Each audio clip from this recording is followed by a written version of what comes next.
Bienvenidos. Buena tarde. Vamos a iniciar el debate, medidas para enfrentar la crisis de deuda europea. Veamos que todo el mundo está muy atento a lo que está pasando en España, así que la idea es que ustedes me digan y entre todos miremos cuáles creen que son las posibles medidas que puedan frenar la crisis en Europa.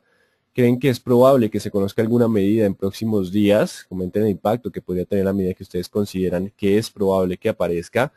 ¿Considera que la Fed podría apoyar la economía con un nuevo estímulo de liquidez? Recuerden que ya nos decepcionó. Vamos a ver si esto es probable o no, o por qué no es probable. Y considera que si ya es hora de que el Banco de la República estimule también el crecimiento económico en Colombia. En otras palabras, que empiece a hacer recortes de tasa de interés. ¿Podría hacerlo? ¿Debería hacerlo? Pues la idea es que respondamos estas preguntas.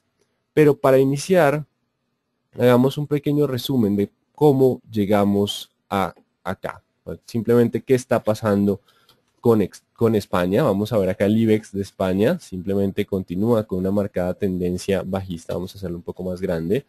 Simplemente continúa con una marcada tendencia bajista que si nos vamos a niveles previos a la crisis, vamos a encontrar que estamos en niveles por debajo de lo que fue la crisis de 2008, sí, de octubre de 2008, marzo de 2009. Simplemente estamos en niveles mínimos históricos. La economía de España no ha logrado recuperarse. Pero ¿por qué pasó esto? Simplemente lo que tuvimos en España, lo que se está presentando en España, es una fuerte presión en los bancos debido a que, aquí está lo que es el Banco Santander que dio el 6.5 al 5, simplemente los bancos digamos que todavía tienen gran cantidad de viviendas en el mercado que están empezando a caer de precio y están generando otra vez pérdidas en su balance. Los temores por el no pago de deuda en Grecia y simplemente la posibilidad o que ronda digamos que la probabilidad de que el euro, España o Grecia salgan del euro ha generado que las personas retiren sus recursos de las entidades bancarias. Al momento de retirar los recursos debilitan la posición de liquidez de los bancos que se ven fuertemente afectados y debe salir el Banco Central Europeo a rescatarlos, inyectarles liquidez para que puedan cumplir con sus obligaciones. Así que simplemente el punto es, oigan, las personas van a continuar retirando sus recursos o recuperarán la confianza en el sistema financiero. El tema es más de confianza en el sistema financiero para que puedan reponer esa liquidez. Si el Banco Central sigue inyectando liquidez, pero las personas continúan retirándola, pues simplemente el sistema no va a funcionar muy bien. Digamos que lo que se necesita devolver es algo la confianza en los bancos en términos del mercado español, incluso de varias economías de la zona euro. Así que esta fue una pequeña introducción. Vamos a dar paso les vamos a dar paso para que ustedes comenten y den algunas apreciaciones sobre lo que está pasando en Europa. Así que iniciemos quien quiera. Como siempre, podrá hacerlo a través del chat o podrá levantar la mano para participar. Raúl, ¿tienes la palabra? Cuéntanos. ¿Me escuchan bien? Sí, sí, señor. A ver, yo estaba viendo aquí la pregunta, la primera pues, de cuáles creen que puedan ser las posibles medidas que puedan frenar la crisis en Europa. Y me parece que lo que se logró hoy en la reunión pues de estos jefes de Estado y de Gobierno, pues fue muy importante porque primordialmente lo que se hizo fue hacer cambiar de opinión a Merkel, que era la que estaba pues pegada en el tema de que la salida de la crisis era, eh, era dejar de gastar tanto. Y yo creo que lo que pasó fue interesante porque ya lanzaron un plan de crecimiento, lo que llaman un plan de crecimiento, pues que son como, si no estoy mal, eran como 130.000 millones de euros para, para que se gaste pues y se creen empleos. Creo que lo que pasó en la reunión del G20 también fue un catalizador porque ese tema en cierta medida fue una presión para que Merkel pues aceptara moverse de esa posición que era el tema pues de que no gastaran, de la austeridad como tal. Y si ustedes recuerdan, por ejemplo, en los inicios de la Unión Europea, lo que empezó a hacer crecer a todos los países y empezó a hacer igualar a todos estos países pobres que empezaron el caso de España, el caso de Portugal y el caso de Grecia.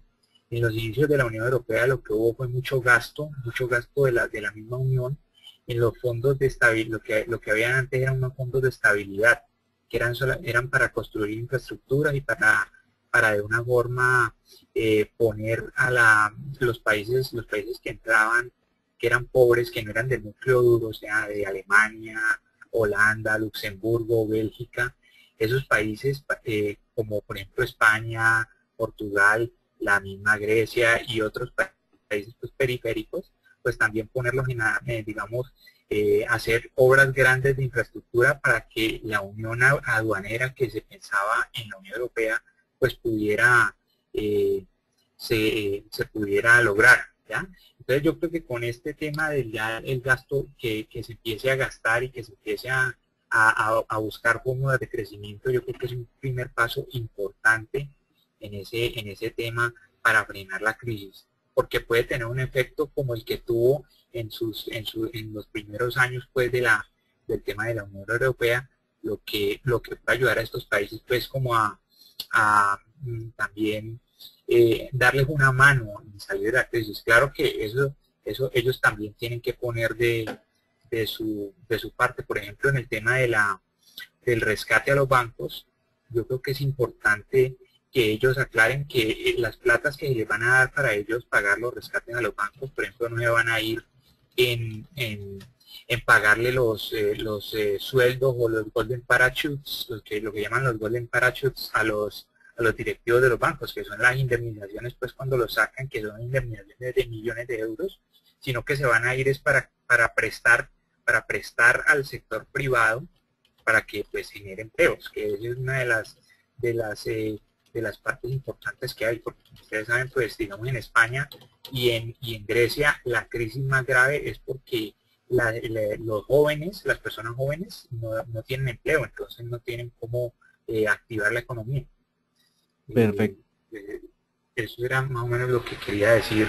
Perfecto, Raúl. No, muchas gracias por tu aporte bastante completo y pues simplemente sí es una muy buena salida para lo que es digamos que el panorama de deuda en Europa. Digamos que la austeridad simplemente sume en mayor, digamos que dificulta el crecimiento rápido de la economía. Al momento de decirles austeridad es gastar menos y tener más impuestos, así que la demanda agregada de la economía se desvanece y por ahora digamos que esto ya le puede dar algo de apoyo a que el crecimiento económico de la región no se vea fuertemente deteriorado y tenga algo de respiro. Por ahora sigue siendo entonces los bancos los responsables de generar esa liquidez y que vuelva el crédito a la economía, pero sí efectivamente es un primer paso, que eso podría dar algo de tranquilidad para las próximas semanas a los mercados, mientras que no esté Grecia con su tema de deuda y España con los bancos. Entonces muchas gracias por tu apreciación. No sé si alguien más quiera intervenir. Aquí tengo por el chat, vemos que ya hubo acuerdo entre España, Italia, Alemania y pues, Francia para destinar recursos para promover los negocios. En la próxima semana España solicita oficialmente el dinero para inyectar a los bancos liquidez. Entonces sí, la próxima semana tendremos esa liquidez. Podría estar dándole algo de tranquilidad a los mercados. Y la austeridad frena el crecimiento, dice Sandra Milena. Simplemente sí, la austeridad, digamos que por eso las medidas de austeridad y todo lo que estaba pasando en Europa no estaba generando ningún impulso en términos del euro, que simplemente no habían razones para decir, oigan, vamos a crecer, porque seguir recortando y recortando gastos, pues lentamente iba deteriorando más el empleo y evitando esa recuperación. Alex Montes nos dice, de acuerdo con Raúl, pero en términos del mercado, el ejemplo más reciente fue China, que en la crisis de 2008 entró en plan de inversión, Europa actúa por consenso y es allí donde surge la incertidumbre y la volatilidad. De todos modos, bueno, lo importante es que por ahora se está logrando un acuerdo que aquí resaltamos era Merkel, estaba diciendo por ahora no quería por ningún lado seguir gastando, seguir apoyando a esos países que se habían gastado sus recursos, pero pues ya se está logrando algo de acuerdo. De todos modos, sigue siendo difícil. Digamos que lograr que la eurozona se mueva de forma uniforme y eso podría mantener algo la volatilidad. Sin crecimiento económico los rescates se pierden, eso es muy cierto. Simplemente este rescate puede llegar a perderse si no logra generar un crecimiento sostenido. Simplemente podemos dar 130.000 millones que si se gastan y el crédito no vuelve a la economía y las personas no quieren volver a endeudarse, el problema es la pérdida de confianza de los agentes. Si no quieren volver a endeudarse, la recuperación va a ser lenta, incluso se va a perder. Eso mismo pasó en Japón hace unos años, en la década de los 90, con lo que se conoció como la década perdida, donde simplemente la confianza de los consumidores y del inversionista en Japón se perdió y deciden no volver a tomar créditos de forma tan agresiva y la recuperación económica se hizo mucho más lenta. Bueno, no sé si alguien más quiera dar alguna precisión. Entonces, es probable que se conozca alguna medida en próximos días. Digamos que para la próxima semana estaríamos teniendo rescate a bancos europeos. También es importante que tengan en cuenta para la próxima semana los pagos de deuda y disponibilidad de recursos. Digamos que esa parte no hay que olvidarla. De recursos de lo que es Grecia. De Grecia todavía no ha salido. Recuerden que ahí falta la unidad y falta todo el tema de los rescates. Digamos que ese tema continuará estando sobre la mesa. El rescate de bancos europeos, pago de deuda y disponibilidad de recursos a Grecia. Y pues jamás olvidemos, por ahí en el mapa, puede ser que aparezcan de vez en cuando Portugal, Italia y Irlanda, digamos que siguen estando sobre la mesa. Entonces eso es lo que tenemos para la próxima semana. Vamos a ver si alguien quiere agregar algo más. Aquí tenemos a Ramón diciendo, sin duda alguna, la próxima semana se presentarán fundamentos para normalizar los mercados en Estados Unidos y en Europa. Digamos que aquí vemos una percepción un poco más optimista de que alguien va a hacer algo la próxima semana para lograr estabilizar un poco los mercados. Sandra nos dice, históricamente los rescates no han funcionado y los pocos que han funcionado solo son soluciones temporales. Entonces aquí podríamos agregar que digamos que estas medidas simplemente tendrían un impacto de corto plazo, pero la tendencia no ha cambiado. Así que vamos a anotar eso acá. Digamos que rescates son temporales, pero la tendencia podría retornar. La tendencia bajista, vamos a colocar aquí que la tendencia bajista podría retornar al mercado. Listo, eso es más o menos lo que ustedes están comentando sobre el panorama de deuda europea. En cuanto a la Fed, vamos a entrar un poquito con el tema de la Fed. ¿Por qué la Fed no inyectó liquidez? No inyecta por el tema del IPC núcleo. El IPC núcleo se mantiene en 2.3%.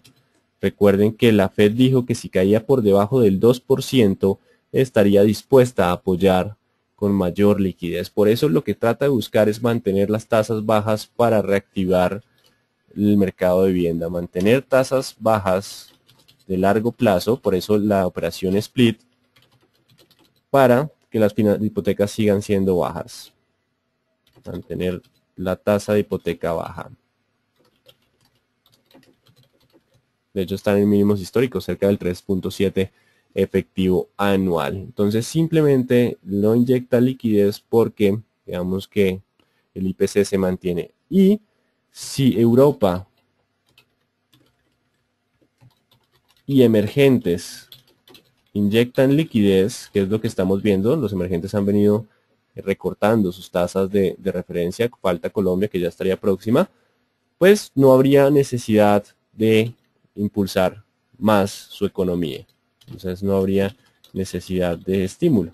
Puede ser que hasta la Fed esté esperando que los demás bancos centrales inyecten liquidez y ella no tenga que seguir haciéndolo, porque si no generaría, digamos que presiones inflacionarias importantes a nivel global. Así que el tema del estímulo de la Fed va a estar un poquito más, digamos que de pronto no va a aparecer a menos que el IPC núcleo disminuya con fuerza. Y más bien es el Banco de la República el que podría estar generando ese estímulo. Así que lo que vamos a estar muy atentos, que ya faltan 2 semanas, es el IPC del mes de junio. Si presenta descenso, daría posibilidad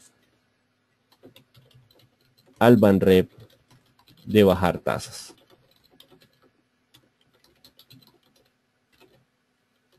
Para frenar un poco la desaceleración que estamos viendo en los datos económicos.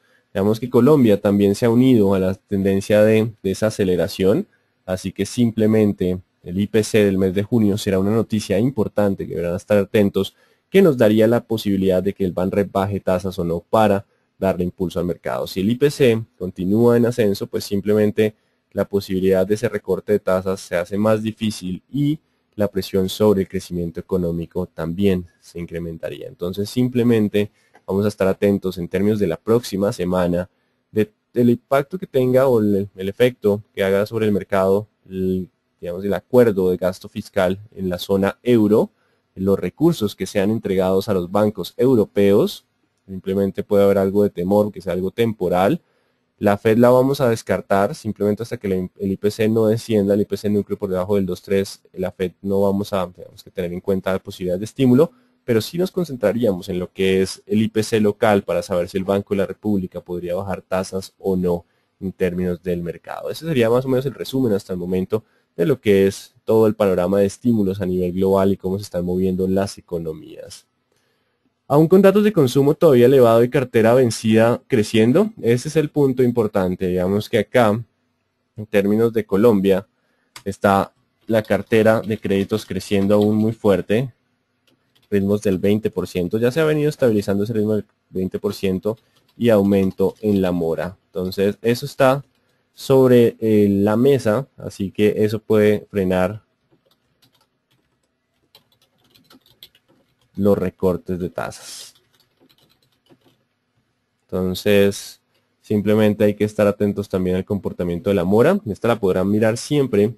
Si ustedes quieren estar atentos a lo que es la mora en el mercado colombiano, pueden ir a la página de Superintendencia Financiera y está toda la información de establecimientos de crédito. Acá en establecimientos de crédito tenemos información periódica y está la evolución de la cartera de créditos. Pueden mirarlo mes a mes, que ya lo hicimos en algún comité, y aquí podrán encontrar toda la información, un pequeño zip, de cómo evoluciona la cartera. Así que ese también va a estar en la mesa al momento de decir, bueno, podemos bajar tasa para reactivar la economía, los dejamos endeudándose más o ya digamos que es hora de que el mercado asimile un menor ritmo de crecimiento de la deuda y por lo tanto se mantengan las tasas de interés relativamente altas. Entonces en la Superintendencia Financiera es donde ustedes pueden encontrar, tengo un problema con la descarga, pueden encontrar en un archivo Excel el panorama de deuda, que vamos a revisarlo rápidamente. El día de hoy, ya que tenemos tiempo, podemos revisar que lo que tenemos es un aumento significativo de la mora, la cartera vencida, un crecimiento menor en términos de la cartera total. La mora se registra como la especial preocupación en términos de consumo. Ya está llegando lo que son el crédito comercial y vivienda por ahora se mantiene relativamente estable, donde vivienda presenta un mayor dinamismo en términos de crecimiento. Entonces, por ahora el término o lo que preocupa al mercado es la mora. Así que vamos a tener en cuenta también ese indicador que podría frenar lo que son los movimientos de tasa de interés por parte del Banco de la República. Bueno, no sé si alguien quiera hacer algún comentario adicional. Raúl, ¿tienes audio? Sí, gracias, Julián. Mira, en lo primero que yo te estaba, en la primera pregunta que aparece ahí, yo quería hacer una apreciación adicional también. Sí, señor. Que digamos, medidas de austeridad que pueden aplicarse, ahí sería también con los funcionarios. Muchas medidas de austeridad serían con los funcionarios públicos. Por ejemplo, en España, pues yo tengo conocimiento que los funcionarios, o sea, para una persona, para un joven universitario que va a salir se va a graduar de la universidad, el sueño es ser empleado público. ¿Y por qué? Porque resulta que los empleados públicos en España tienen muchas gabelas, ¿sí? O sea, tienen muchos beneficios, digamos, muchos beneficios legales, tienen vacaciones, unas vacaciones largas, tienen un sueldo bueno, pueden ir, tienen unos horarios de trabajo flexibles, y si tienen hijos, todavía más, ¿ya? Si tienen hijos, todavía más. Y ni decirse de los que están, digamos, a punto de jubilarse, ¿ya? Que ellos también tienen unos beneficios todavía mayores. Y aparte, en el tema de los bancos, por ejemplo, en lo que pasa en España, por ejemplo, es que hay muchos bancos que le llaman cajas, y esas cajas tienen mucha parte, la mayoría accionaria muchas veces es de las comunidades autónomas. ¿Y qué pasa? Esas comunidades autónomas lo que hacen es poner, digamos, los altos cargos de esas cajas, y esos altos cargos pues son puestos burocráticos que tienen unos pagos, pues, unos pagos que les pagan unos sueldos y unos beneficios supremamente altos, y que son digamos cajas o bancos que son absolutamente ineficientes. O sea, te puedo decir que, por ejemplo, las únicas cajas que son eficientes en España, que se pueden salvar, que uno sabe, son Caja Madrid y la Caixa, que Caja Madrid es pues de la Comunidad Autónoma de Madrid y la Caixa es de Barcelona o de Cataluña, pues. Esos son los únicos. De resto, hay un poco de cajas que son nada que ver, o sea, son totalmente pequeñas, que son ineficientes, y que no, o sea, no, yo no le veo pues visos de como de salvarse. Ahí tendrían que fusionarse varias cajas y eso es una negociación política compleja, porque eso es un fortín burocrático de las comunidades autónomas, ¿ya? Y ahora con el mercado, por ejemplo, en el tema de España, por ejemplo, en el mercado de vivienda, España basó mucho tiempo su crecimiento en el mercado inmobiliario. Entonces, ¿qué pasó?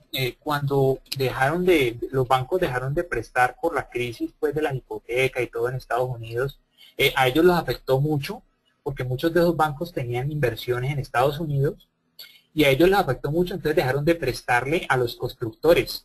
¿Y eso qué hizo? Que todos los empleos que se estaban generando, como eran muchos en el sector pues de la construcción, en el sector inmobiliario, se empezaran a caer, y por ahí fue que empezó, digamos, a generarse la crisis. A generarse pues la crisis en España. Pues eso viene de mucho tiempo atrás, pero se empezó a ver mucho más por ahí en el 2008-2009, como a finales de 2008, ¿ya? Inclusive había partes en que, por ejemplo, en Madrid usted pasaba y habían estaciones de metro que estaban absolutamente nuevas, que eran barrios enteros y que estaban nuevas porque no había quien comprara en esos barrios, ¿ya? Entonces, en ese tipo de cosas, ese fue el tema, digamos, que en el mercado inmobiliario lo que hizo el tema de, lo que hizo caerse tanto pues a España. Ahorita ya los bancos pues no prestan, y ese ha sido el mayor problema pues del sector privado, porque muchas de las cosas que hacía el sector privado en España se hacían por medio de apalancamientos, y el apalancamiento era, pues los bancos eran los que prestaban la plata, ¿ya? Eso es, digamos entonces que el recorte en esos gastos, digamos, en esos beneficios o gabelas burocráticas es lo que tiene que, digamos, centrarse España ahora, porque eso es lo que en el término, digamos, en el corto plazo, mediano plazo, ese sería una buena opción para hacer recortes, ¿ya? Perfecto. Eso era más o menos lo que te quería comentar. No, Raúl, muchas gracias, y digamos que nos das una perspectiva de lo que fue España, qué pasó en España. Digamos que ahorita es probable que por Twitter, digamos que te citemos para que las personas conozcan y vean el debate y se informen un poquito más de lo que pasó en España. Pero digamos que alcanzo a notar mucho de lo que se habla, y es que ya parece ser que España está llegando al fondo. O sea, ya simplemente parece ser que ya, digamos que los mercados en España tocarían fondo si se logra hacer esos recortes, hacer una España mucho más eficiente. El punto es que los bancos continúen con liquidez y logren empezar a fluir el crédito, pero parece ya un sentimiento de ya estar llegando al final lo que es el tema de deuda española, siempre y cuando se tomen las medidas adecuadas. De lo contrario, pues simplemente continuaríamos con el problema. Pero parece ser, y el sentimiento que me transmite Raúl es de tranquilidad sobre lo que puede ser ya gastar un poco más para darle algo de crecimiento a la región. No sé si tengan entonces alguna otra apreciación. Simplemente hemos visto, hecho un barrido muy rápido de lo que fue Europa, lo que ha pasado y lo que decíamos que será importante para la próxima semana en términos de los principales bancos centrales, incluyendo el mercado colombiano. Entonces nos veremos hasta el próximo viernes, igual por el Comité Diario el día lunes. Muy buen fin de semana para todos.